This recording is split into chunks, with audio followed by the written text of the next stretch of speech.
بسم الله الحمد لله نحمده ونستعينه ونستغفره ونعوذ بالله من شرور أنفسنا ومن سيئات أعمالنا من يهد الله فلا مضل له ومن يضلل فلا هادي له وأشهد أن لا إله إلا الله وحده لا شريك له وأشهد أن محمدا عبده ورسوله أما بعد فإن خير الحديث كتاب الله وخير الهدي هدي محمد صلى الله عليه وسلم وشر الأمور محدثاتها وكل محدثة بدعة وكل بدعة ضلالة وكل ضلالة في النار السلام عليكم ورحمة الله وبركاته আমরা যতদিন যেখানে শেষ করছিলাম তারপর থেকে শুরু করব এই চ্যাপ্টারটার নাম ছিল ইনস্ট্রাকশনস অফ দ্য ইমামস অফ আহলুস সুন্নাহ ওয়াল জামাত বা আমাদের আহলুস সুন্নাহ ওয়াল জামার ইমাম যাদেরকে ধরা হয় জ্ঞান করা হয় তাদের ইনস্ট্রাকশন তাদের আদেশ নিষেধ অথবা তাদের উপদেশ যেগুলো সেগুলো তো আমরা আজকে 8টা পড়ছিলাম আমরা গতদিন 9 নম্বর থেকে শুরু করবো আজকে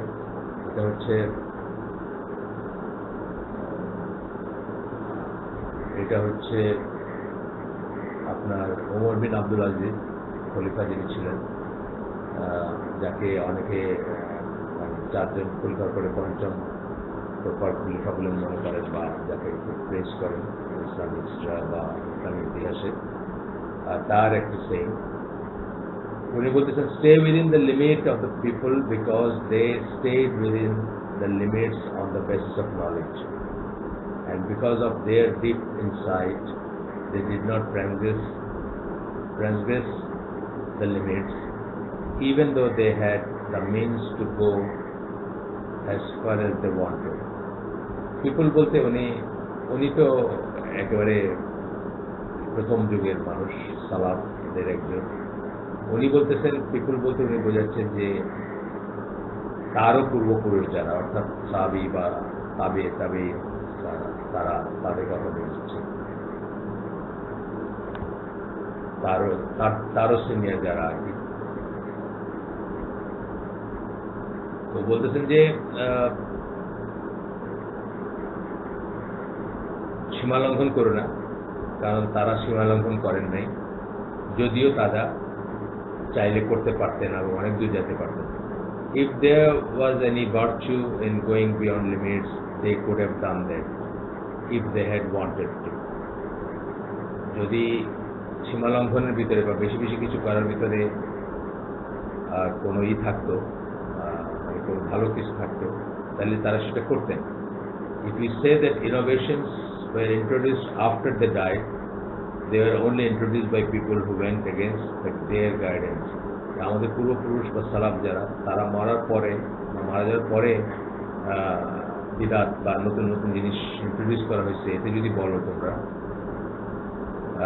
তাহলে they were only introduced by people who went against their guidance তাহলে এটা বুঝতে হবে যে সেগুলা এমন সব লোক এগুলো প্রচলন করছে বিদআতের যারা আমাদের পূর্বপুরুষ অর্থাৎ সাহাবী তাবেঈ তাদের এগেইনস্টে গেছে তাদের পথ নির্দেশনা বা তাদের দিক নির্দেশনার বিরুদ্ধে গেছে গিয়ে করছে এগুলো introduce and preferred a way other than theirs এবং আরেকটা এমন একটা পথ বেছে নিয়েছে যেটা তাদের পথ ছিল না সেটাকে প্রেফার করছে বা সেটাকে পছন্দ করছে দে ব্র্যাকেটে সালাফ explained their way and made it clear to everyone salaf আমাদের সাহাবীরা তাবেঈরা তাবেঈরা তারা কোন পথ ফলো করতেছে সেটা পরিষ্কারভাবে সবার কাছে এক্সপ্লেন করছেন and they said enough about it এবং তারা সেই ব্যাপারে enough বলেও গেছেন অর্থাৎ মোট কথা বলতে যাচ্ছে যে আমাদের জন্য যোগ বিয়োগ গুণভাগ করার কিছু নাই দেখে যান না এটা whoever tries to outdo them যে তাদের চেয়েও বেশি করতে চাবে এটা খুব ইম্পর্টেন্ট একটা জিনিস তাই না আমরা তো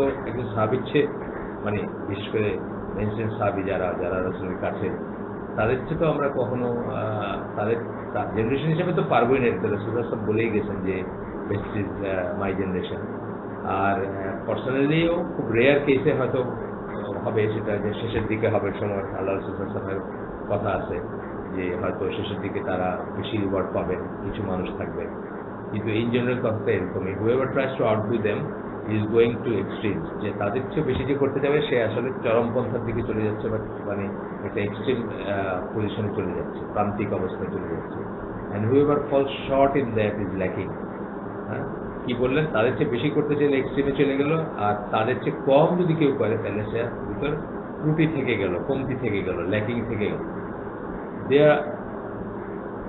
There are people who fell short and were negligent, and there are people who tried to surpass them and went to extreme. Theirs is a middle path between these two extremes, and it is a straight path. তো বলতেছেন এটা বেশি করছে যারা, তারাও এক্সট্রিমে গেছে, যারা কম করছে তারাও কম করছে, তাদের হচ্ছে মধ্যপন্থা, এবং সেটাই হচ্ছে সরল পথ বা সিরাতুল মুস্তাকিম। তো এটা খুব ভালো একটা আন্ডারস্ট্যান্ডিং, এটা আমরা কিন্তু আগেও বলছি। তো আমরা আপনারা একটু খেয়াল করলে বুঝবেন যে আমরা আগে বলছি যে আহলে সুন্নাত জামা কিন্তু মধ্যপন্থার উপর থাকে, বিটুইন খারেজিস অ্যান্ড মুরজিয়া। মানে খারেজি যারা মানে অতিরিক্ত ভয়ে ভীতি, মার কাট মানে বেশি স্ট্রিক্ট হতে গিয়ে সবকিছু নষ্ট করে দেয়, আর মুরজিয়া হচ্ছে খালি লা ইলাহা ইল্লাল্লাহ বলছে এটাই না, আর কিছু বিশেষ করার দরকার নেই। এর মাঝখানে আমাদের অবস্থান, বিটুইন তাকফির অ্যান্ড তাকলিদ।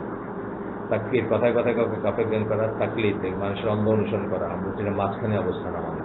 এরকম আর কি আরো অনেক ব্যাপার,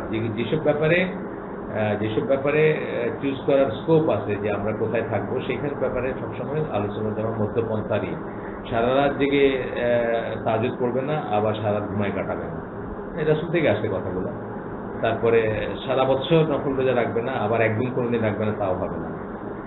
বিয়ে শাদী বা জীবনে ভোগসুখে জীবন বিলায় দিবে না, আবার বিয়ে শাদী ত্যাগ করে সন্ন্যাসী হয়ে যাবে না। সবকিছুতে মধ্যপন্থা আর কি, যেখানে চয়েস আছে মধ্যপন্থা। আর এই জন্য আবার এটা মনে করেন না, বা এটা মনে করার কোনো স্কোপ নাই যে আল্লাহ নির্ধারিত ফরজ ইবাদতে কোনো মধ্যপন্থার স্কোপ নেই। ফরজ ইবাদত ফরজ, এবং সেটা যে তরফ করলো সে অত্যন্ত গুনার কাজ করলো, এই হচ্ছে কথা। ফরজ ইবাদতে কোনো নেই, আপনার 5 ওয়াক্ত সালাত আছে, আপনি 3 ওয়াক্ত পড়লেন আর 2 ওয়াক্ত বাদ দিলেন, এটা কোনো স্কোপ নেই। আচ্ছা, এরপরে আসতেছে ইমাম আউজাই, তার একটা আসতেছে ইনস্ট্রাকশন বলেন বা উপদেশ বলেন। উনি বলতেছেন you must follow the footsteps of those who came before you, even if the people reject you. তোমাদের আগে যারা আসছেন বলতে সালাত বোঝাচ্ছেন এখানে পূর্বপুরুষ, তাদের এই ফুটস্টেপ ফলো করা উচিত তোমাদের। এবং এমনকি মানুষ যদি সেই জন্য তোমাদের রিজেক্ট করে, আজকালকার যে এই মুহূর্তে যে সিচুয়েশন দুনিয়াতে, আপনি সাহাবীদের ফুটস্টেপ ফলো করা মানে বাল্ক মেজরিটি মুসলিম আপনাকে রিজেক্ট করবে, সেকেলে বলে অথবা এক্সট্রিম বলে, অথবা আপনি বেশি করতেছেন এটা বলে। এগুলো আর এখন চলে না, এটাই মেজরিটি মুসলিমের এটাই বুঝ বা এটাই চিন্তা ভাবনা। Beware of personal opinions even if people make them attractive. কারণ ব্যক্তিগত মতামত যেটা, আমার মতে এটা, আমার মতে সেটা, আমি বলি ইসলামের ব্যাপারে আমার কোনো মতামত নেই, আমি আগেও বলছি আপনাদের, বা আমাদের কারোই কোনো মতামত থাকা উচিত। আমার মতে এটা, আমার মতে এটা, এখানে কোনো অপিনিয়ন, পার্সোনাল অপিনিয়ন কোনো স্কোপ নাই, যদিও সেটা অ্যাট্রাকটিভ মনে হয়। অনেক পার্সোনাল অপিনিয়ন আছে যেগুলো শুনতে অ্যাট্রাকটিভ মনে হতে পারে। এখনকার মডার্নিস্টরা, এখনকার দার্শনিকরা, এখনকার মানে কি বলবো, এখনকার যারা ফিলোসফি পড়া ইসলামিক স্কলার, যারা আইনস্টাইন হয় ইসলামিক স্কলার, যারা ইএল থেকে পিএইচডি করেন ইসলামের উপর করে আপনাকে ইসলাম শেখান, সেই সমস্ত মানুষদের কথা অ্যাট্রাকটিভ লাগলেও আপনার সেগুলা সম্বন্ধে সাবধান করতেছেন। তারপরে বলতেছেন the clear way is that of the straight path. পরিষ্কার পথ হচ্ছে সিরাতুল মুস্তাকিম। সিরাতুল মুস্তাকিম আমরা জানি, আমি এবং আমার সাহাবীরা যার উপর আছে, রাসূল সাল্লাল্লাহু আলাইহি ওয়াসাল্লামের কথা এটা, তিনি এবং তার সাহাবীরা যার উপর ছিল। এটা চেক করা আমাদের জন্য কোনো না। জানেন মিলাদ পড়বো না, সাহাবীরা পড়ছেন, রাসূল পড়ছেন, রাসূলের পরে কেউ পড়ছে, মানে তাবেঈরা পড়ছেন, তাবেঈরা পড়ছেন না, কেউ পড়েন না। সুতরাং এটা আমাদের ধর্তব্যের ভিতরে আসবে। একটা উদাহরণ দিলাম, 4 দিন রাসূল করছেন, রাসূলের সাহাবীরা করছেন, তাবেঈরা করছেন, তাবেঈরা করছেন, করেন না, তাহলে এটা আমাদের ধর্তব্যের ভিতরে আসবে না। As simple as that. এবং ইউড বি সেফ এই লাইন যদি আপনি নেন। আচ্ছা, এরপরে বলতেছেন আইয়ুব সাখতিয়ানি, আমি এনার নাম আগে এই বইতেই পাইছি আগে, এবং উচ্চারণ করতে আমার আগেও কষ্ট হয়েছে, মনে আছে আমার, ওনার নাম আগে আমি শুনি নাই। যাই হোক, উনিও আমাদের ইমামদের একজন বা মুরব্বীদের একজন, যাদের কথা আলোচনা যেমন ভ্যালু করে। উনি বলতেছেন, the more the innovator increases his efforts in innovation, the farther away he becomes from Allah. যত বিদাত যুক্ত করবে বিদাতি, সে আল্লাহ থেকে তত দূরে সরে যাবে। এটাই কমন সেন্সের ব্যাপার, আমরা এমনি বুঝি যে যত বিদাত করা মানে কি, একটা বিদাত একটা সুন্নাহকে সরাই দিবে। সুন্নাহকে, যে কোনো বিদাত সুন্নাহকে অপসারণ করে। তো যত বিদাত আপনি করবেন, যত বিদাত যুক্ত করবেন, তত সুন্নাহ থেকে দূরে সরে যাবেন এবং আল্লাহ থেকে দূরে সরে যাবেন। আচ্ছা, এরপরে হাসান বিন আতিয়া আরেকজন আমাদের পূর্বপুরুষ, তিনি বলতেছেন, no people introduce innovation into their religion but an equivalent amount of সুন্নাহ উইল বি টেকেন অ্যাওয়ে। এই কথাটা আমরা নানা ভাষায় আগেও বলছি। এমন কেউ নাই যে একটা জিনিস ইন্ট্রোডিউস করবে ইসলামে বা ইনোভেট করবে বা নতুন করে যুক্ত করবে, অথচ ওই পরিমাণ সুন্নাহ সেখান থেকে চলে যাবে, মানে সুন্নাহ অপসারিত হবে, ইকুইভ্যালেন্ট অ্যামাউন্ট অফ সুন্নাহ। এটা আমরা অনেকবার বলছি, উদাহরণ দিচ্ছি আমরা দিল লেক থেকে, যে এক গ্লাস পানির ভিতরে ভর্তি, এক গ্লাস পানির ভিতরে আপনার পাথর ঢুকাইলে কি হবে? ওই পাথরের সম পরিমাণ পানি উচ্চায় পড়ে যাবে বাইরে, ওই ভলিউমের পানি উচ্চায় বাইরে পড়ে যাবে। একইভাবে যখন আপনি একটা বিদাত ইন্ট্রোডিউস করেন, যে ফিল্ডে করেন, যে জায়গায় করেন, সেই জায়গাতে একটা সুন্নাহ অপসারিত হয়। যেমন ইন্নী ওয়াজ্জাহতু ওয়াজহিয়া লিল্লাযী ফাতারাস সামাওয়াতি ওয়াল আরদি, এই যে দোয়াটা আছে, এটা আমরা বাংলাদেশে জায়নামাজের দোয়া করি, তারা নামাজের আগে পড়ে মানুষ, কিন্তু এই দোয়াটা আসলে নামাজের ভিতরের দোয়া। ভিতরে পড়াটা সুন্নাহ ছিল, সেই সুন্নাহটা কিন্তু রহিত হয়ে যাচ্ছিল, এখন আপনি বাইরে পড়তেছেন, আপনার মাথায় আসতেছেও না যে এটা আসলে ভিতরে পড়া, বা কেউ জানতেছেও না যে এটা আসলে ভিতরে পড়ার ছিল সানা। তো এটা এক ধরনের সানা, এটা একটা সানা। তো এটা ভিতরে পড়ার কথা ছিল, যেটা আপনি ভিতরে না পড়ে বাইরে পড়লেন এবং ভিতরেরটা রিপ্লেস হয়ে গেল, মানে অপসারিত হয়ে গেল সুন্নাহটা, যেহেতু এটা বাইরে পড়তেছে না। এই একই ধরনের জিনিস আর কি। আর আরও অনেক জিনিসের কথা আমি বলতে পারতাম, আপনাদেরকে যতদিনই বললাম বা প্রায় বলে থেকে আমি, যে উত্তরে যে মসজিদে আমি নামাজ পড়তাম, সেই মসজিদের ইমাম ইকামতের পরে বলতেন যে জুতার সামনে রাখুন, কি মোবাইল বন্ধ করুন, জুতার সামনে রাখুন। এইটা যখন উনি করলেন, বলাটা প্র্যাকটিস করলেন, এটাই শুধু উনি বলেন তা না, আরো অন্যান্য মানুষ তো অনেক রকম অন্য কথা বলে বা যাই হোক, এটা তো একটা সুন্নাহ নাই, এটা জুতার সামনে রাখার কথা বা মোবাইল ফোন বন্ধ করার তো সুন্নাহ নাই। এটাকে উনি একটা ডিউটি ভেবে নিলেন, এটা রিপ্লেস করলো কিসেকে, যে সুন্নাহটা ছিল ইমামের জন্য যেটা ওয়াজিব, যে উনি ঘুরে দাঁড়ায় সবাইকে সোজা করতে বলবেন, কাতার ফাঁক বন্ধ করতে বলবেন, কাদা সোজা করতে বলবেন, কাঁধে কাঁধ পায়ে পা মিলে দাঁড়াইতে বলবেন এবং এনশিওর করবেন বিফোর হি স্টার্টস দ্য সালাম। তো এটা চলে গেছে, অন্য জিনিসে সেটা চলে গেছে। যাই হোক, এরপরের যে কোটেশনটা আমরা পড়বো সেটা হচ্ছে মোহাম্মদ ইবনে সিরিন। মোহাম্মদ ইবনে সিরিনের কথা আপনারা জানেন যে সালাফদের একজন, উনি উনি ফেমাস হচ্ছেন আপনার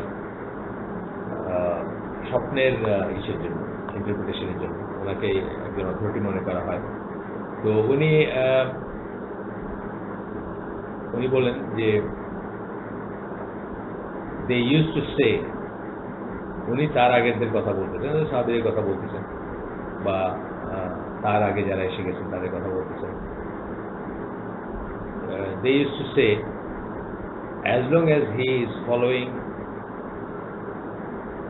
in the footsteps, as long as he is following in the footsteps of the Salaf, then he is on the right path. মানে উনি তার পূর্বপুরুষদের কথা বলছেন, যতক্ষণ মানে কেউ সালাফদের পথের উপর আছে, সে রাইট পথে আছে বা সঠিক পথের উপর আছে। এরপরে আমরা সুফিয়ান আস-সাওরীর নাম হয়তো অনেকেই জানেন, উনিও একজন ইসলামী স্কলার ছিলেন, জুহুদ বা অ্যাসেটিক ছিলেন, খুব সিম্পল লাইফে লিড করতেন। অনেকে তাকে সুফিদের মনে করতে চান, কিন্তু আসলে ব্যাপারটা তা না, একটু পড়াশোনা করলে জানবেন যে মোটেও সুফি ছিলেন না, যদিও খুব ডাউন টু আর্থ লাইফ ছিল তার, সেটা অন্য জিনিস। তো উনি বলছেন যে বিদা ইজ ডিয়ারার টু ইবলিস দেন সিন। সিন বলতে এইসব লিটারেচারে যখন সিন বলা হয় তখন কবিরা গুনাহের কথা বলা হয়। অ্যাকচুয়ালি যখন সিন বলা হয়, মেজর সিন কথাটা উল্লেখ না করলেও কবিরা গুনাহের কথাই বলা হয়। উনি বলতেছেন যে ইবলিসের কাছে কবিরা গুনার চেয়ে বিদআতটা বেশি প্রিয়। কারণটা কি? Because a person may repent of sin, একজন মানুষ কবিরা গুনাহ করলে হয়তো সেটার জন্য তওবা করবে, but he cannot repent of বিদআত। কিন্তু বিদআত থেকে তওবা করাটা মুশকিল, কারণ বিদআত তো একজন ভালো করতেছে জেনেই করে, বা সে মনে করে যে সে ভালো কিছু করতেছে, সেই জন্য এটা থেকে তওবা করা ফিরে আসাটা মুশকিল। তওবার একটা মিনিং আপনাদের বলছি, তওবার মিনিং ফিরে আসা, ফিরা, মুখ ঘোরানো বা ঘুরে দাঁড়ানো, এই সেন্সটা আসে, যেটা আল্লাহর দিকে ঘুরে দাঁড়ানো বা দিনের দিকে ঘুরে দাঁড়ানো বা ফিরে আসা, এই সেন্সে বলা হয়। আচ্ছা, আব্দুল্লাহ বিন মুবারক একজন প্রথম যুগের স্কলার, ওনার নাম আসবে আপনারা যদি পড়াশোনা করেন, হাদিসের ইতিহাসে আসবে বা অন্যান্য অনেক কিছুতে আসবে। উনি বলেন যে be one who relies on narrations from the salaf, এমন একজন হও যে সালাফদের কাছ থেকে বর্ণনা, অর্থাৎ আসার বলেন, হাদিস বলেন, সেগুলোর উপর ডিপেন্ড করে, and accept of people's opinion that which may explain the hadith to you, এবং সেই সমস্ত মানুষের অপিনিয়ন বা মতামত বা আলোচনাকে তারা গ্রহণ করে যা তোমাদের কাছে কোনো হাদিসকে এক্সপ্লেন করবে। যেমন ধরেন আমরা নাসিরুদ্দিন আলবানী তো এই যুগের আলেম, তারপরেও তার অপিনিয়ন কেন আমরা এই করি, কারণ হাদিস ভিত্তিতে কথা বলেন, সেই হাদিসের ভিত্তিতে কথা বলেন এবং হাদিসকে এক্সপ্লেন করেন আমাদের কাছে, সেই জন্য আমরা তার কথাই করি। যদিও উনি প্রথম যুগের না, কিন্তু উনি সালাফদের ফলো করেন এবং ওইভাবে করে জিনিস এক্সপ্লেন করেন। নাসিরুদ্দিন আলবানী বা আমরা যারা এই যুগের বড় স্কলার যারা ধরেন বেঁচে আছেন, যাদের তাদের ভিতরে ডক্টর সাহেব প্রধান বা আমাদের দেশের রেসপেক্টে ডক্টর মঞ্জুরুল্লাহি, ডক্টর সাইফুল্লাহ, তাদেরকে আমরা কেন তাদের সাথে আলোচনায় বসি, তাদের কথা শুনি? সিম্পল রিজন হচ্ছে যে তারা একটা হাদিসকে এক্সপ্লেন করেন, বা হাদিসের আলোকে সব কিছুকে এক্সপ্লেন করার চেষ্টা করেন। আচ্ছা, এরপরে ইমাম শাফি, ওনার একটা বই আসতেছে, আপনারা ইমাম শাফির নাম নিশ্চয়ই জানেন। একটা আলোচনা যেমন 4টা হচ্ছে ট্রেন্ডের একটা মাযহাব বলেন বা যাই বলেন, মাযহাব ওনারা সৃষ্টি করে জানেন, বাট ওনাদের অনুসারী যারা তারা সৃষ্টি করছেন, তারা মনে করছেন যে ওনাকে ফলো করলে হয়তো সেফার থাকা যাবে। এখানে ভিতরে কিছু কথা আছে যেটা আজকের আলোচনায় নাই, বাট মাযহাব ব্যক্তি কিন্তু অল থ্রুআউট একদম স্ট্রেট আলেমদেরকে, ইমামদেরকে রিজেক্ট করার কোনো মানে নেই, কারণ এই আমরা আজকে যেখানে দাঁড়াইছি এটার ব্যাসিসটা ওনারা সৃষ্টি করে গেছেন, সুতরাং ওনাদের বিশাল কাজ আছে। হ্যাঁ, হয়তো ওনাদের যদি কোনো ভুল থেকে থাকে সেই ভুলটা আমরা নিয়ে তার উপর জীবনযাপন করবো না, আর সেই ভুলের জন্য উনি মুস্তাহিদ আলেম ছিলেন, ওনারা তারা যদি সঠিক কিছু করে থাকেন সেটার জন্য দুটা রিওয়ার্ড পাবেন, ইজতিহাদ করেন যদি করে থাকেন, এবং ভুল ইজতিহাদ করে থাকলেও একটা রিওয়ার্ড পাবেন। এটাই হচ্ছে এই সম্বন্ধে জ্ঞাতব্য। কিন্তু সেই ভুলটাকে কিন্তু আমরা জীবনে ধারণ করে বাকি জীবন কাটাই দেবো, এটার কিন্তু কোনো রিজন নেই। আমরা যখনই জানবো এটা ভুল, তখনই আমরা রাসূল সাল্লাল্লাহু আলাইহি ওয়াসাল্লামের স্ট্যান্ড কি এটার উপরে, বা অন্য ইমামদের ভিতর কার স্ট্যান্ডটা রাসূল সাল্লাল্লাহু আলাইহি ওয়াসাল্লামের মানে সুন্নাহ অনুযায়ী সঠিক, সেটা খোঁজ করবো, করার চেষ্টা করবো এবং সেটার উপর নিজেদেরকে প্রতিষ্ঠিত করবো ইনশাআল্লাহ। তো ইমাম শাফি বলতেছেন, every issue of which I spoke in a manner that goes against the Sunnah I retracted during my lifetime and after my death. যে কোনো ইস্যু, যে ইস্যুতে আমি কথা বলতে গিয়ে সুন্নাহ থেকে সরে গেছি বা সুন্নাহর বিরুদ্ধে গেছি, আমি সেটা পরিত্যাগ করতেছি আমার জীবনে এবং আমার মৃত্যুর পরে। অর্থাৎ তার মৃত্যুর কথাটা সামারি হচ্ছে এটা, যে তার মৃত্যুর পরে যদি আপনি কোনো কিছুতে পান যে তার কোনো অপিনিয়ন, কোনো কাজ বা কোনো মতামত বা কোনো রুলিং বা কোনো ফতোয়া যেটা সুন্নাহর এগেইনস্টে গেছে, জীবদ্দশায় তো উনি সেটা উইথড্র করতেছেন, মৃত্যুর পরে উনি সেটা দায়িত্ব ত্যাগ করতে চাইতেছেন, অর্থাৎ বলে যাচ্ছে যে সেটা রিজেক্ট করো, সেটাতে লেগে থেকো না। এটি হচ্ছে কারেক্ট বুঝ আর কি, সোজা কথা। আচ্ছা, এরপরে আরেকজনের আসতেছে,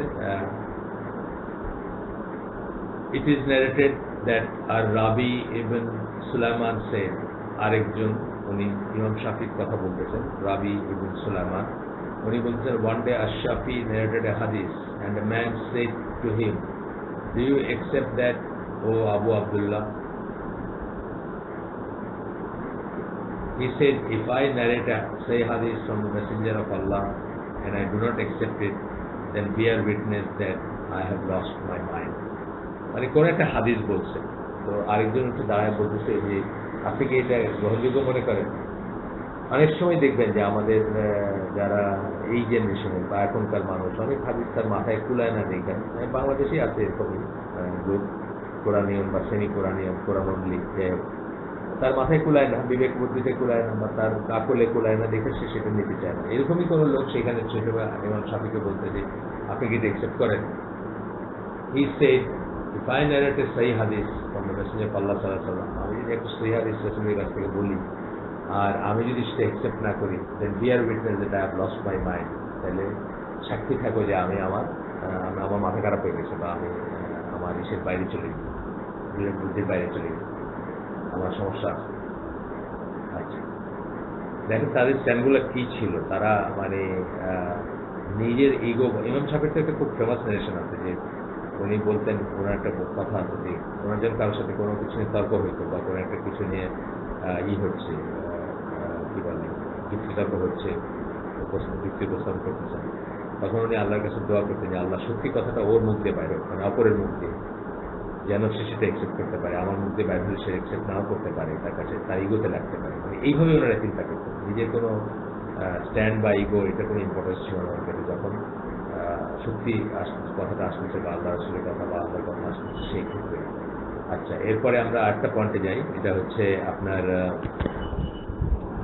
17 নম্বর পয়েন্ট। একজনের কথা বলতেছেন, এনার নামও আমি আমার জানা নাই, নুব আল জামি, নিশ্চয়ই কোনো মানে সালাফদের মানে সালাফদের কেউ বা আমাদের ইমামদের স্কলারদের কেউ, আমি না জানলেই যে ওনার এক্সিস্টেন্স নাই এমন কোনো কথা না। এনার নাম আমি আগে জানতাম না এই বই পড়ার আগে। উনি বলতেছেন যে আই সেড টু, মানে ইমাম আবু হানিফার কাছে এক্সেস ছিল তার, তার মানে একদম প্রথম। ইমাম আবু হানিফা তো অ্যাকচুয়ালি তাবেই ছিলেন বলে করেন, এটা নিয়ে বিতর্ক আছে। কেউ কেউ বলেন যে অল্প 2-4 সাহাবীর সাথে তার দেখা হয়েছিল, আর কেউ কেউ সেটাই করতে চায় যে কোনো সাহাবীর সাথে তার দেখা হয় নাই। যাই হোক, অ্যাট দ্য বেস্ট উনি তাবেই ছিলেন। ওনার জন্ম হচ্ছে 80 হিজরিতে। 80 হিজরিতে সাহাবীদের অনেকেই, শেষ সাহাবী বোধ হয় 100 সামথিং পর্যন্ত বেঁচে ছিলেন।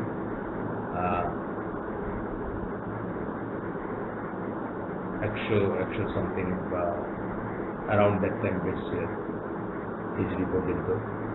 তো আপনারা চাইলে আমি দেখি জানাবো পরে যদি দেখতে চান। তো যাই হোক, যেটা বলতেছি যে Abu Hanifa at the best সাহাবী ছিলেন, হয়তো কোনো সাহাবীর সাথে দেখা হয়েছে তার, কোনো না, মানে শেষ দিকে যারা বেঁচে ছিলেন তাদের কথা আসে, কিন্তু এটা নিয়ে বিতর্ক আছে। আর আপনার না হইলে তিনি তাবেই ছিলেন, মানে তাবেই না তাবে। তার মানে ওই প্রথম যুগের আর কি। তাকে দেখছেন এরকম কারো কেউ হচ্ছেন নুব আল জামি। উনি বলতেছেন যে আমি আবু হানিফাকে বললাম, what do you say about the philosophical issues that people have innovated, এই দর্শন শাস্ত্রের যেসব জিনিস মানুষ এখন নতুন করে আবিষ্কার করতেছে, এই সম্বন্ধে আপনার মতামত কি?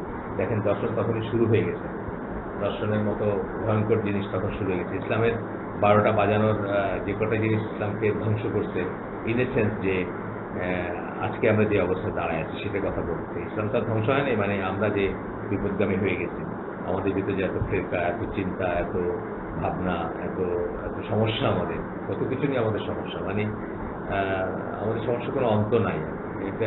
একটা কেউ ইউটিউবে একটা কিছু বললো, বাস আমাদের আমরা ইবাদত ছেড়ে, মানুষের মানে সোল সার্চিং ছেড়ে বা নিজেদের পড়াশোনা ছেড়ে ওইটা কিছু লেগে গেল যে এটা কি বললো, এটা তো, যেমন আপনাদেরকে একটু উদাহরণ দিই আমি, যে আমাকে একজন আমাদের ইয়াং জেনারেশন আর কি একজন বলতেছে যে কে জানি একটা বই লিখছে যে আসলে মক্কা বা রাসূলুল্লাহ সাল্লাল্লাহু আলাইহি ওয়াসাল্লাম যেখানে ইসলাম প্রিচ করছেন, যেখানে তার জন্ম হয়েছে, এগুলো আসলে সৌদি আরবে না বা মক্কায় না, এগুলো আসলে জর্ডানের একটা জায়গা।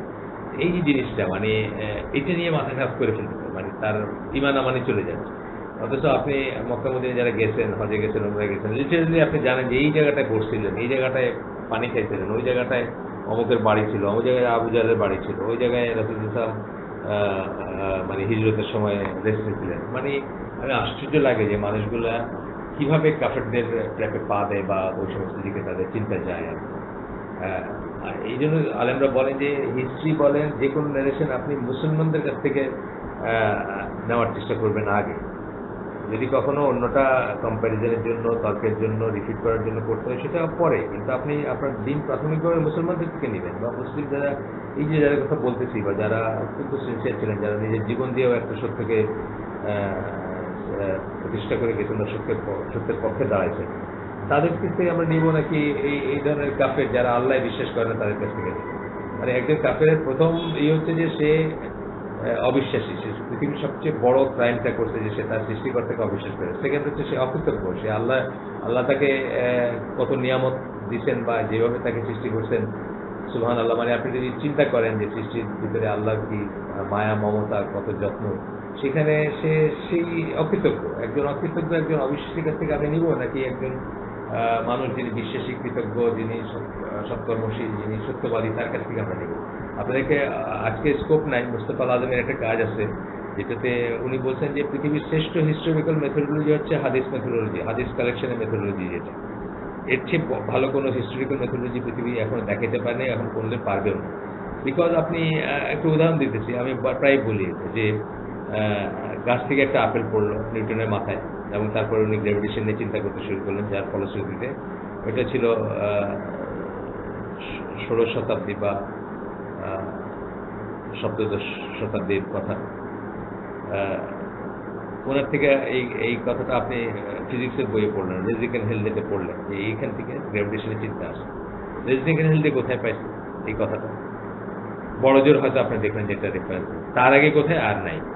মানে আমি বলতেছি যে ইসনাদ যে জিনিসটা, আপনি এখনো পর্যন্ত যদি আপনি সময়ের সম্পদ, শ্রম, মেধা ব্যয় করেন, আপনি এখন থেকে রাসূল সাল্লাল্লাহু আলাইহি ওয়াসাল্লামের মুখ পর্যন্ত পৌঁছাতে পারবেন ইসনাদ ফলো করে, এবং আপনি জানবেন যে এইখানের এই 10 নম্বর ব্যক্তিটা বা 15 নম্বর ব্যক্তিটা রিলায়েবল ছিল না বলে হাদিসটা নেওয়া যাবে না। মানে এইরকম ডিটেলস, ইলমুল রিজাল, যেটা মানে প্রতিটি মানুষের চরিত্র কেমন ছিল যারা নারেশন করছে সেটা পর্যন্ত লিপিবদ্ধ আছে, বা সেটা পর্যন্ত নিয়ে গবেষণা করছেন ইরা, এবং সেটা ইনটেক্ট থেকে গেছে। আজও আপনি করতে পারেন, আজও আপনি ধরেন, আমরা একটা হাদিসের কথা জানি যেটা ইবনুল কাইয়্যিম, যিনি এখন থেকে রাফলি 700 বছর আগের, মানে মিডওয়ে বিটুইন রাসূল সাল্লাল্লাহু আলাইহি ওয়াসাল্লাম আমাদের সময়ের মাঝামাঝি সময়তে উনি ছিলেন, উনি একটা হাদিসকে সহি জ্ঞান করে গেছেন। নাসিরুদ্দিন আলবানী, যিনি গত শতাব্দীতে ছিলেন, মানে জাস্ট এই কি বলে যেটাকে আমরা বিংশ শতাব্দী বলি, সেটার স্কলার যিনি, তিনি বলছেন যে না, এই হাদিসটা রিলায়েবল না, বিকজ এই দুইটা দিয়েছেন, দুইটা দোষ ধরছেন। ওটা যে দুইটা দোষ যদি আপনিও পড়েন, আপনি বুঝবেন হ্যাঁ আসলে তো এটা ঠিক না। মানে it is all there for you to research এখনো, এবং ইনটেক্ট আছে যে আপনি এখনো এটা নিয়েই করতে পারবেন। হাদিস, কোরআনের কথা বাদই দিলাম, আমি হাদিসের কথা বলতেছি। যাই হোক, আসি আমরা ফিরে। উনি কি বলেন, নুব আল জামি, ইমাম আবু হানিফাকে উনি বলছিলেন হোয়াট ফিলোসফারদের সম্বন্ধে জিজ্ঞেস করেছে, তাদের সম্বন্ধে আপনি কি মনে করেন, ফিলোসফিক্যাল ইস্যুস বা ফিলোসফারদের সম্বন্ধে। হি সেড দ্যাট, ইমাম আবু হানিফা বললেন, that is just the words of philosophers.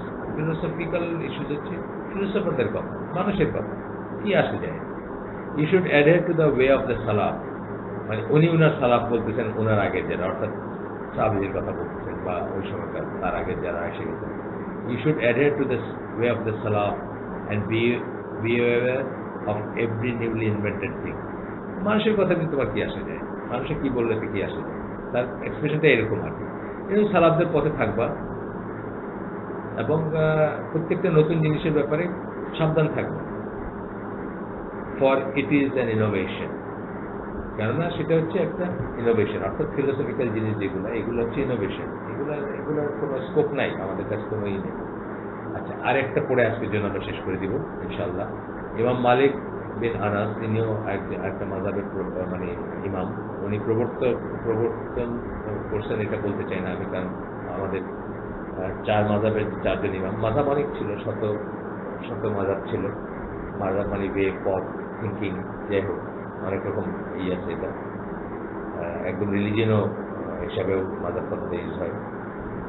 তো গ্রুপ, পথ, পদ্ধতি, থিঙ্কিং অনেকই আছে আর কি, মানে অনেক ধরনের মিনিং, সাব মানে কি বলে, অনেক ধরনের ভ্যারিয়েশন আছে মিনিংয়ে। তো এখানে উনি ইমাম মালিক হচ্ছেন মালিকি মাযহাবের ইমাম, মালিকি যারা আছেন পৃথিবীতে তারা। তো যেটা বলতেছেন যে শত শত মাযহাব ছিল, কিন্তু শেষ পর্যন্ত এই চারটাই প্রমিনেন্ট। তার পঞ্চম একটা বলা হয় ফিরকাতুল জাফরিয়া বা জাফর সাদিকের অনুসরণে, যে সেটা হচ্ছে শিয়াদের একটা মাযহাব জ্ঞান করা হয়। আর বাকি সবই ধরেন ডিপ্রেট করে গেছে। আর এইগুলো মাযহাবটা হচ্ছে কিন্তু ফিকের মাযহাব, আকীদায় মাযহাব হইতে পারে না। এই যে চার মাযহাব আমরা বলতেছি, এটা কিন্তু ফিকের ব্যাপারে এই ডিফারেন্সটা আসছে, আকীদায় না। কিন্তু আকীদায় ডিফারেন্স হইলে তো আলোচনার জামার বাইরে চলে যাবে কেউ যদি আকীদায় ডিফারেন্স থাকে বা আকীদায় ডিফারেন্ট হয়। সুতরাং আমরা যখন মাযহাব বলি আমরা বুঝবো যে এই ডিফারেন্সটা আসলে ফিকির ব্যাপারে, কিন্তু এক একজন এক একটা লাইন নিয়ে করছেন, এবং সেখানেও কোনটা সঠিক এটা জানা সম্ভব, এবং জানলে আপনার সেটার উপর ফিরে যাওয়া উচিত। এবং বেলাল ফিরিজ তো বলেন যে এমন একটা সময় আসবে আল্লাহ যদি দিনের ডেভেলপমেন্ট করান এবং রিভাইভাল আসে, যে ইউনিফাইড মাযহাব, ইউনিফাইড ফিক হয়ে যাবে, অর্থাৎ একটা ফিকি হবে, কোনো একটা বিষয়ের উপরে একটা ফিকি থাকবে, বাকিগুলো থাকবে না, যেটা শুদ্ধ সেটা থাকবে। আচ্ছা, যাই হোক, ইমাম মালিকের এটা পড়ে আমরা শেষ করে দেব। সুন্নাহ is like the ship of Nuh. সুন্নাহ হচ্ছে নূহের জাহাজের মতো একটা ব্যাপার। whoever rides in it will be saved, যে জাহাজে উঠবে সে বেঁচে যাবে। নূহ আলাইহিস সালামের সময় কি হয়েছিল, যে আল্লাহ প্লাবন দিয়েছিলেন, সকলেই মারা গেছিল এক্সেপ্ট জাহাজে যারা ছিল তারা ছাড়া। যে যে জাহাজে উঠবে সে বেঁচে যাবে। whoever hangs back, আর যে হেজিটেট করবে বা পিছনে থেকে যাবে, আমরা জানি নূহ আলাইহিস সালামের ছেলে থেকে গেছিল পিছনে, and does not get on board will be drowned, এবং যে জাহাজে উঠবে না সে ডুবে মারা যাবে, অর্থাৎ সে ধ্বংস হয়ে যাবে সোজা কথা। আজকে আমরা এখানে শেষ করে দিই, আমরা খুব তাড়াহুড়া করার দরকার নাই। সুবহানাকা আল্লাহুম্মা বিহামদিকা আশহাদু আল্লা ইলাহা ইল্লা আনতা আস্তাগফিরুকা ওয়া আতুবু ইলাইক।